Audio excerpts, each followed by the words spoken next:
That is left for you to figure out. I only want to salvage whatever I can. You are the adult. So please prove it." Andrew nodded, feeling a sense of determination he hadn't felt in years. "Thank you, Lily," he said sincerely. "I'll do that, and I'll do whatever it takes to prove to you, Edward, and your parents, that I'm not the man I used to be."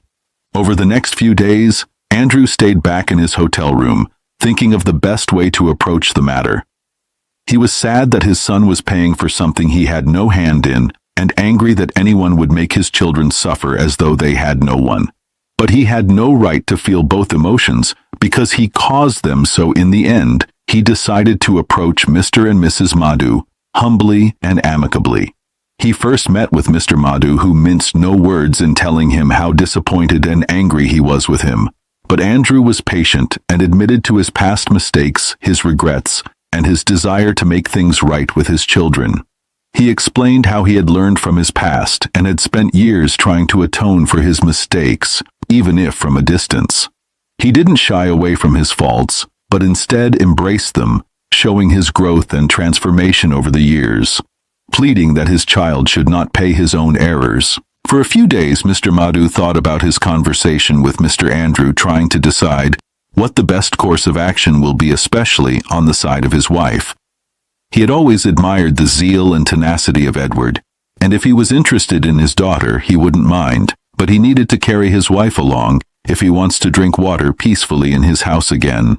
He just doesn't understand her obsession with status and class. After all, he started humble, as did she. After pondering on it, one evening, Mr. Madhu called Edward and asked him to bring Andrew for a meeting. Edward was hesitant, unsure of what his father might have said to sway them, but Lily encouraged him to go. "Just hear them out," she urged. "It could be a step toward healing for all of us." When Edward and Andrew arrived at the Madhu residence, they were greeted with a tense but polite reception. Mr. Madhu invited them into the living room, where Mrs. Madhu sat with a stern expression. "I have thought deeply about our discussion," Mr. Madhu began, addressing Andrew. "We appreciate your honesty and the courage it took to face your past. It's clear you've changed and that you're trying to make amends. But actions speak louder than words, Mr. Ikechukwu." Andrew nodded solemnly. "I understand. I'm prepared to do whatever it takes to show you that I've changed, that my children deserve a fair chance." Mrs. Madhu, who had remained silent up to this point, finally spoke. "You have to understand our concern, Mr. Ikechukwu. We've worked hard to give Lily the best, and we want her to be with someone who has stability and integrity. Your past actions have cast a long shadow, and we're worried that Edward might follow in your footsteps." Andrew's face softened with understanding. "I can't undo the past, and I can't change what happened. But I can promise you that Edward is nothing like me. He's a good man, honest, hardworking, and filled with integrity. He's become the man I always wished I could be. Please, don't judge him by my mistakes. Give him the chance to prove himself on his own merits." Mr. and Mrs. Madhu exchanged a look, and after a moment of silence, Mr. Madhu nodded. "We will give Edward that chance," he said slowly. "But understand this, Andrew. This isn't just about you making amends with your children. If you're serious about repairing the damage you've done, you need to show us, all of us, that you mean it." Andrew nodded, tears of gratitude in his eyes. "Thank you," he said earnestly. "I will. I'll do whatever it takes to earn your trust and to make things right." Over the following weeks, Andrew worked hard to demonstrate his commitment to his promise and made a conscious effort to be present for Edward and his sisters, even though Chi-Chi never wanted to have anything to do with him. He persisted, showing them in every way he could that he was there to stay. For Edward, it was a slow process to rebuild trust with his father, but seeing Andrew's efforts to change his life and restore his family's dignity began to chip away at the walls he had built around his heart. And though it would take time, Edward realized that maybe, just maybe, there could be a future where he and his father could start to heal. Over the next few months, a tentative peace began to settle over Edward's life. His father, Andrew, continued to make amends, showing up for Edward and Emily in small but meaningful ways.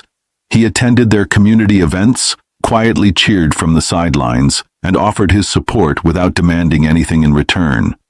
Emily, ever the skeptic, remained distant at first, but she couldn't deny that their father seemed genuinely remorseful and dedicated to making things right. One evening, as the sun dipped below the horizon, casting a warm golden hue over the city, Edward and Lily sat together on a park bench, watching children play in the nearby playground. Edward had been quieter than usual, his thoughts distant. Lily noticed the furrowed lines on his forehead and placed a gentle hand on his. "What's on your mind?" she asked softly. Edward sighed, running a hand through his hair. "Just everything," he admitted. "My father, our future, the way things have changed so much in such a short time." Lily nodded, understanding. "Your father has really been trying," she said gently. "I know it's hard to trust him after everything, but maybe he deserves a second chance. For your sake, if not his." Edward looked at her, his eyes filled with a mix of hope and uncertainty. "Do you think people can really change, Lily?" She smiled. "I think if someone is willing to put in the effort, if they're truly remorseful, then yes, they can change. But it's not easy. It takes time, patience, and forgiveness, not just from others, but from themselves." Edward nodded slowly, taking in her words. "I want to believe that. I want to believe he can change. And maybe I can find it in me to forgive him someday." Lily squeezed his hand. "That's a start, Edward. Forgiveness is more for you than for him. It's about letting go of the hurt so you can move forward, with or without him." Edward smiled faintly. "You always know what to say, don't you?" Lily grinned. "It's a gift," she teased, leaning in to kiss him softly on the cheek. As they sat there in comfortable silence, watching the world go by, Edward felt a weight lifting from his shoulders. For the first time in a long time, he felt a sense of peace. He knew there was still a long road ahead, both with his father and with Lily's parents, but he was ready to face it. A few weeks later, Andrew invited Edward and his sisters to a small family dinner. Chi-Chi bluntly refused to go, angry at her siblings for even thinking of going. Emily was hesitant, but decided to go, encouraged by Edward's cautious optimism. When they arrived, they found a simple meal prepared, just like their mother used to make when they were children. Andrew had clearly gone out of his way to recreate a piece of their past, a gesture that wasn't lost on either of them. Throughout the evening, Andrew spoke openly about his regrets and his hopes for the future. He didn't ask for forgiveness, but instead expressed his desire to be a better man, to be someone they could be proud of. Emily listened, her heart softening despite herself. She could see how much her father was struggling to bridge the gap he had created, and for the first time, she allowed herself to see him as a flawed human being, rather than just the man who had abandoned them. By the end of the night, as they were preparing to leave, Andrew pulled Edward aside. "Thank you for coming," he said quietly. "It means more to me than you'll ever know." Edward nodded, his expression unreadable. "It's a start," he replied, "but there's still a long way to go." Andrew smiled faintly, his eyes filled with hope. "I'm ready for that journey, however long it takes." As the months passed, Andrew continued to work tirelessly to rebuild his relationship with his children and earn the respect of the Madhu family. His efforts didn't go unnoticed, and slowly but surely, he began to regain their trust. Edward and Lily's relationship also began to flourish under the new sense of peace. They found themselves more connected, more understanding of each other's struggles and dreams, but there still remained the issue of Chi-Chi. She had always been the most outspoken among the siblings. After Andrew abandoned the family, she was too young to fully understand what was happening, but as she grew older, she felt the impact of his absence deeply. Unlike Emily and Edward, who had cautiously allowed Andrew back into their lives, Chi-Chi remained firmly against any reconciliation. Every time Andrew attempted to reach out to her, Chi-Chi responded with cold rejection. She had no interest in his apologies or explanations. To her, he was a man who had made a choice to abandon his family and had no place in their lives anymore. One evening, as Chi-Chi was leaving her architecture firm after a long day, she spotted Andrew waiting by her car. Her face darkened as she approached him. "What are you doing here?" she snapped, her voice cold and unyielding. Andrew, visibly nervous, took a deep breath. "Chi-Chi, I just want to talk. I know I haven't earned your forgiveness, but—" "You're right," Chi-Chi interrupted sharply. "You haven't. You think just showing up and playing the regretful father will erase everything you've done? Do you know how hard Edward had to work to keep us together? Do you know the sacrifices he made?" Andrew's shoulders slumped. "I know, and I am so sorry. I made terrible choices, and I regret them every day." Chi-Chi laughed bitterly. "Regret? You think regret will fix this? You abandoned us for some woman, and now you expect us to just forget?" Andrew lowered his gaze, his voice barely a whisper. "She's gone, Chi-Chi. The woman I left with. She passed away 2 years ago. It wasn't what I thought it would be. She was controlling, manipulative. I was too ashamed to come back after everything." Chi-Chi blinked, taken aback by his honesty, but not softened. "So, you're only here because she's gone? Because you have nothing else?" Andrew shook his head. "No, I'm here because I realized too late what I lost, not just because of her death, but because I threw away the most important people in my life, my family." Chi-Chi glared at him, her anger only deepening. "You still don't get it, do you? You think a few words can make up for years of pain? Just leave us alone, Andrew. We don't need you." She turned to walk away, but Andrew grabbed his chest suddenly, his face contorted in pain. He collapsed onto the ground, clutching his heart. Chi-Chi turned back, her eyes widening in horror. "Help! Someone help!" she screamed, rushing to his side, all her anger replaced by panic. Andrew was rushed to the hospital, the very place where Emily worked. When she heard what had happened, she immediately informed Edward, who dropped everything to be at his father's side. Chi-Chi, though still angry, was filled with guilt and fear. She hadn't wanted this, not like this. The 3 siblings waited anxiously as the doctors worked on their father. When Emily finally emerged from the operating room, her face was a mixture of exhaustion and worry. "He's stable now," she said quietly, "but it was a close call. He's going to need time to recover." Chi-Chi sank into a chair, her face buried in her hands. "This is all my fault," she muttered, tears streaming down her face. Edward placed a comforting hand on her shoulder. "No, Chi-Chi, it's not your fault. He's been under a lot of stress, and his heart isn't as strong as it used to be. He should have taken better care of himself." Emily nodded.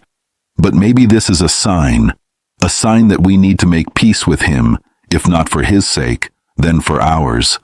We can't carry this anger and pain forever." Chi-Chi looked up, her eyes red and puffy. "I don't know if I can forgive him," she whispered. Edward sighed. "Forgiveness isn't about him, Chi-Chi. It's about us. Letting go of the pain so we can move forward." After Andrew was moved to a recovery room, the siblings took turns visiting him. When it was Chi-Chi's turn, she hesitated at the door, unsure if she could face him. But seeing him lying there, frail and vulnerable, stirred something in her heart. She sat beside his bed, her hands trembling slightly. "Why did you do it?" she asked softly. "Why did you leave us?" Andrew opened his eyes, his gaze weak but earnest. "I was a coward, Chi-Chi. I thought I was missing out on something better, and I was too selfish to see what I already had. By the time I realized my mistake, I was too ashamed to come back. I thought you'd all be better off without me." Chi-Chi sniffled, wiping her tears away. "We weren't better off without you. We needed you." Andrew reached out, his hand trembling. "I know, and I'm so sorry. I'm trying to make things right, but I know it might be too late." Chi-Chi hesitated for a moment before taking his hand. "It's not too late, but it's going to take time. I need time to stop being angry and disappointed." Andrew nodded, tears in his eyes. "I'll take whatever time you're willing to give."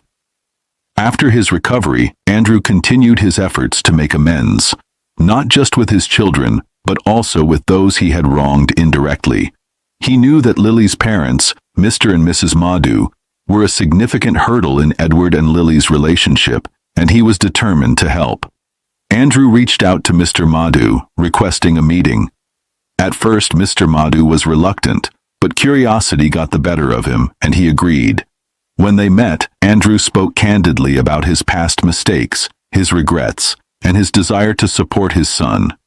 "I know I'm not the man you'd want your daughter to be associated with, given my past," Andrew admitted, "but I've learned a lot about loss and redemption.